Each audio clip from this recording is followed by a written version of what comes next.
a identifié 3 grands axes. Le premier concerne le travail sur la longue durée dans des plateformes dédiées.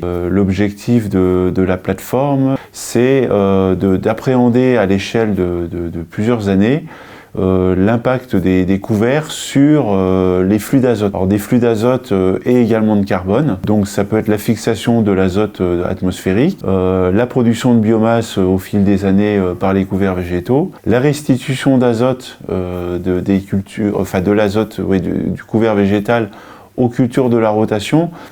Et donc parmi les critères plus environnementaux qui découlent de la matière organique et des flux d'azote, ce sera donc le risque de fuite de nitrate. Donc voilà, donc c'est un axe de travail assez important qui nécessite beaucoup de moyens expérimentaux avec des mesures assez fines.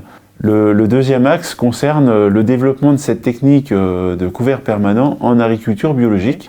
Et c'est très intéressant parce qu'ils ont ouvert la voie vers une forme d'agriculture biologique de conservation des sols, pour laquelle il y a une grande attente. Donc tout ça est venu de l'idée d'un collègue qui consisterait à faucher des couverts entre les rangs de blé, mais moyennant une organisation spatiale du couvert et de la culture. Alors ça pose une grande question d'équipement agricole et de machinisme. Donc le principe, voilà, ce serait de pouvoir intégrer une légumineuse pérenne dans une rotation biologique et donc de pouvoir maîtriser ce couvert avec une destruction mécanique plutôt que chimique. Donc le principe est validé, ça semble intéressant. On a pu, d'après les premiers résultats, préserver le rendement et obtenir des rendements en agriculture biologique sans fertilisation organique qui semblent équivalents à des rendements en agriculture biologique mais avec une fertilisation organique mais sans couvert. Donc c'est quand même un moyen de compenser une fertilisation organique qui, rappelons-le, coûte extrêmement cher en bio. Donc ça présente un potentiel intéressant. Maintenant, c'est de valider la technique à plus grande échelle, l'intérêt de la technique, sa mise en œuvre, les conséquences dans le système de culture. C'est une voie qui est vraiment assez passionnante, qui s'offre à nous et qu'on a prévu de travailler sur plusieurs plateformes dédiées les années à venir.